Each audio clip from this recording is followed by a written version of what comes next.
Good afternoon and welcome to Lunchtime News on TV1. For the Newsfirst team, I'm Ditmini De Silva.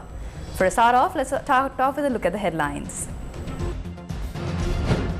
China's assurance for Sri Lanka's debt restructuring forwarded to the International Monetary Fund.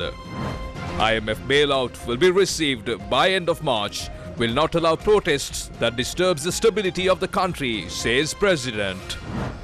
Inter-University Students' Federation to stage a protest demanding solutions for economic and political crisis. Court order prohibits entry to several areas.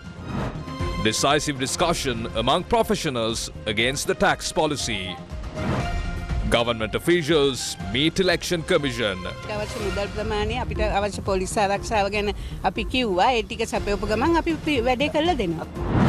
Notorious underworld criminal Harakkata and several others arrested in Madagascar.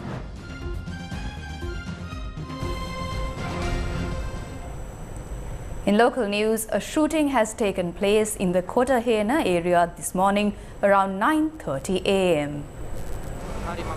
Police media spokesperson SSP Nihal Taldur stated that no one was injured during the shooting. A group of people who came in a car shot at a group of people who were travelling in a three-wheeled vehicle. Investigations are underway to find the suspects.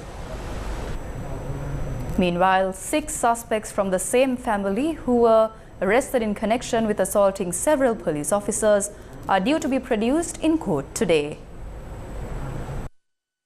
Police media spokesperson SSP Nihal Taldur noted the suspects are a mother, daughter and 4 sons of the same family.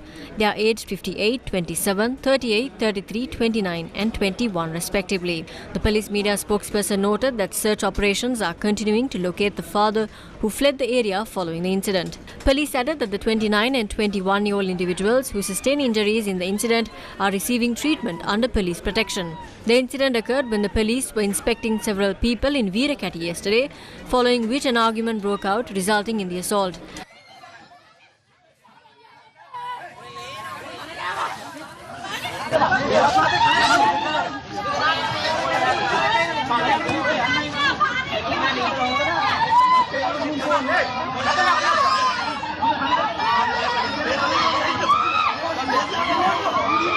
The police media spokesperson further noted 2 police sub-inspectors, 2 sergeants, 2 constables and 2 community police officers were injured following the incident. Police said during the incident, a youth had bit the ear of the police sub-inspector. According to our correspondent, the sub-inspector is currently receiving treatment at the Karapitiya Teaching Hospital.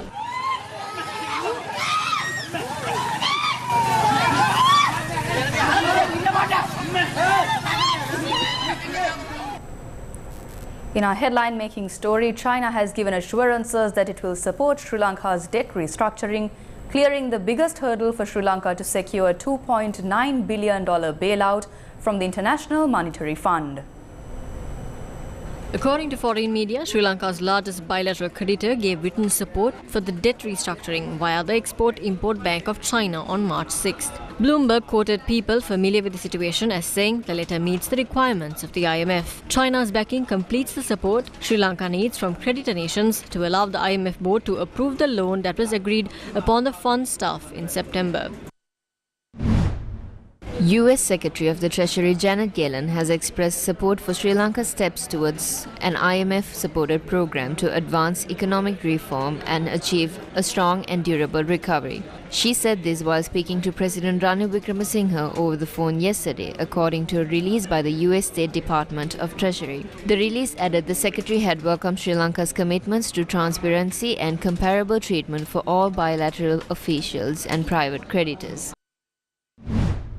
Minister of Foreign Affairs Ali Sabri has held bilateral discussions with External Affairs Minister of India S. Jaishankar.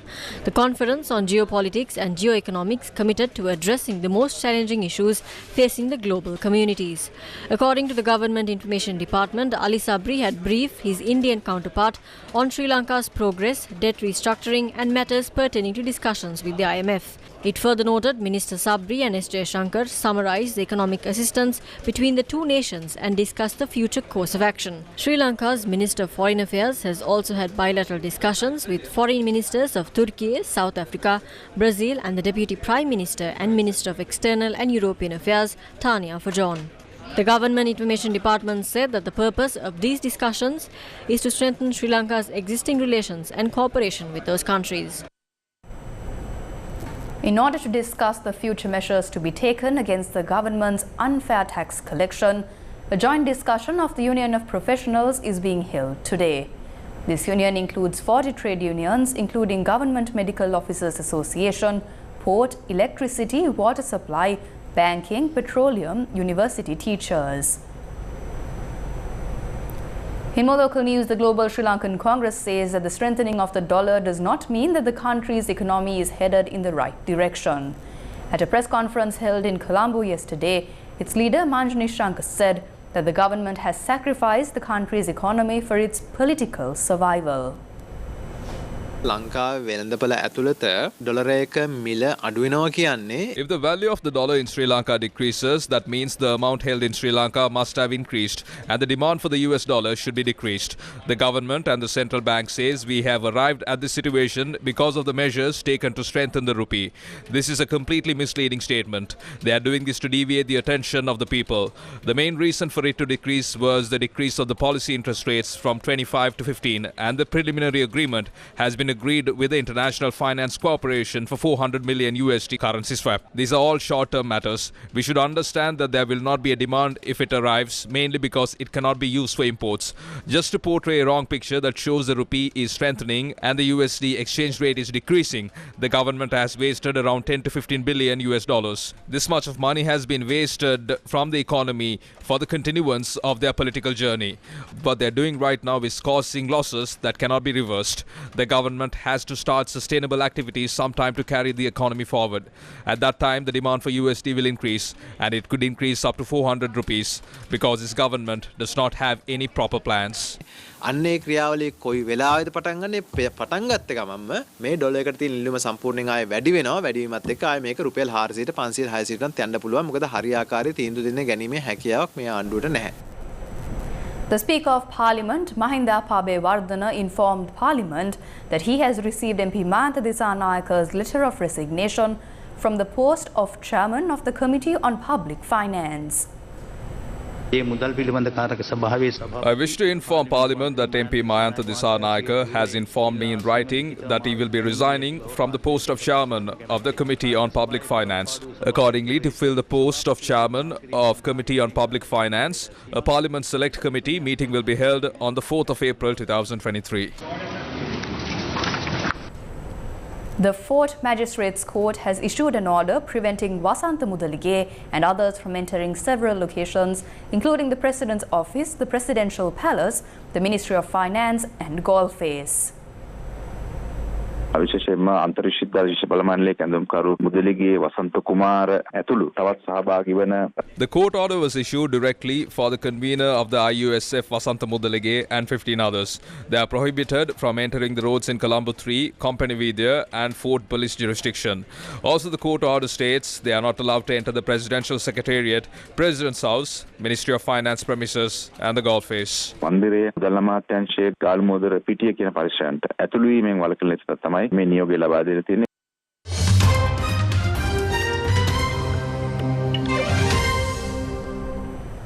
Belarusian opposition leader handed 15-year prison term on charges of treason.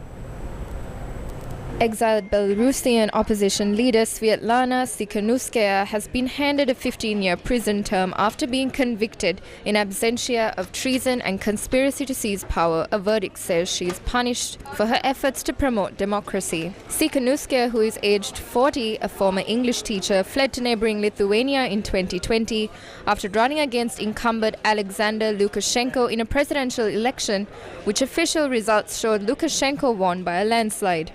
She and the opposition said at the time that the results had been doctored to hand victory to Lukashenko. Anger at the official results triggered wide-scale protests. Lukashenko, an ally of Russian President Vladimir Putin, unleashed a brutal crackdown on demonstrators, accusing the opposition of plotting to overthrow the government. Key opposition figures and activists were arrested and some fled the country.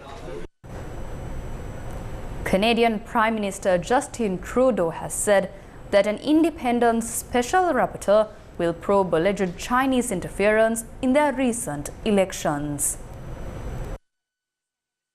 The appointed investigator will review classified reports about the 2019 and 2021 federal elections and will make recommendations for future contests. Rival political party leaders have called for a public inquiry. China has denied any election interference, calling the claims, quote, purely baseless and defamatory, unquote. Speaking to reporters on Parliament Hill in Ottawa, on Monday, Trudeau said the reports challenging Canada's sovereignty are shocking and, quote, strike us to our very core as Canadians, unquote.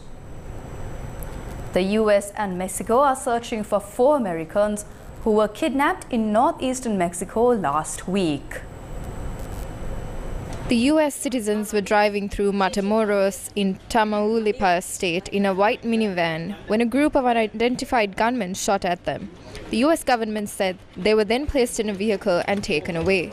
The US has not confirmed a statement by Mexican President Andrés Manuel López Obrador that the Americans had crossed the border to buy medication. The missing Americans who were kidnapped on Friday have not been identified. President López Obrador said his entire government was working to obtain the release of the 4 US citizens. He held talks with US Ambassador Ken Salazar at the National Palace in Mexico City on Monday. Going back to a headline-making story in local news, President Ranil Wickremesinghe says the letter provided by the Export-Import Bank of China regarding debt restructuring was directed to the International Monetary Fund. The head of state said this while delivering a special statement in Parliament today.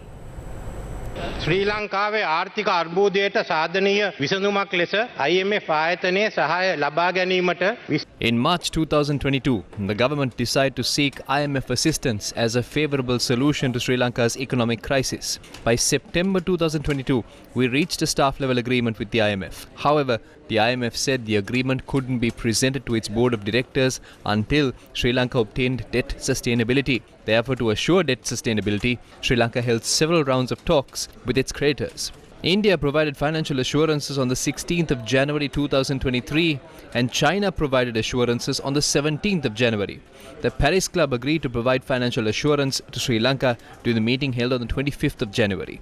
To obtain IMF agreement, we had to fulfill several preconditions: revising electricity tariffs, fuel prices, ensuring the independence of the central bank, increasing interest rates to control inflation, reforming state businesses, strengthening social security, increasing state income, controlling state expenditure, and broadening the competitiveness in the crude oil and electricity sectors had to be done ahead. We have fulfilled all of these. I know the difficulties the people will have to face, and as a government, we must apologize for this. However, as a result, we received the new letter by China's Exim Bank last night. The governor of the central bank and I signed the letter last night itself and directed it to the IMF. However, if groups that could influence society work to disrupt this program, it will lead to a sad situation like never seen before. We accept the right to expression, and there is no issue to peacefully hold meetings and rallies. However, if you work to disrupt the program through protests, the government will take stern action. On the 9th of July, if the country collapsed, this situation wouldn't be the same. The dollar rate is also decreasing. We didn't have support from anyone at the time. However, I thank the police and tri-forces.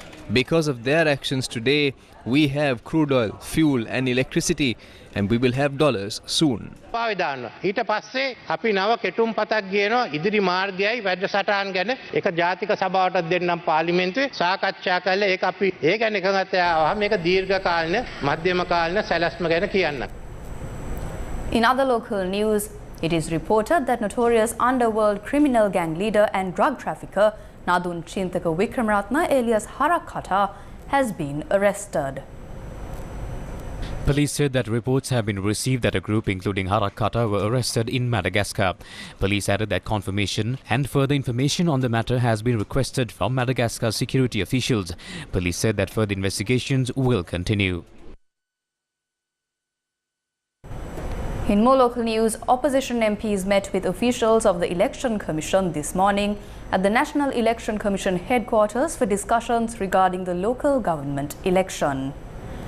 Meanwhile, the IGP, government printer and the Treasury Secretary and other officials were summoned by the Election Commission to discuss the local government polls. However, only the government printer was present at the meeting. Moving on to more local news, the leader of the opposition in Parliament raised questions regarding the absence of Secretary to the Ministry of Finance during the discussion held at the Election Commission this morning. අද උදේ මුදල් අමාත්‍යාංශයේ ලේකම්තුමාට ආරාධනා කරලා තිබුණා සාකච්ඡාව. එතුමා ඒ සාකච්ඡාව මගහැරලා තියෙනවා. The Secretary to the Ministry of Finance was summoned to the meeting. He did not attend. He said he had a meeting with the National Security Council. But the President is here in Parliament, so there is no such meeting.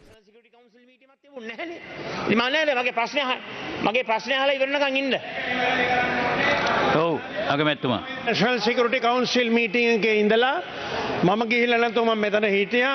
National Security Council met in the morning. Actually, the President came after the National Security Council meeting. Thank you. ගරු කතානායකතුමනි රාජ්‍ය ආරක්ෂක ඇමතිත් මෙතන. The Minister of Public Security is here too, so the meeting might have been in their fantasy world. This is to prevent the Secretary of the Ministry of Finance from attending the meeting with the Election Commission. That's a wrap of the lunchtime news. Watch us again on our early news bulletin at 1:30.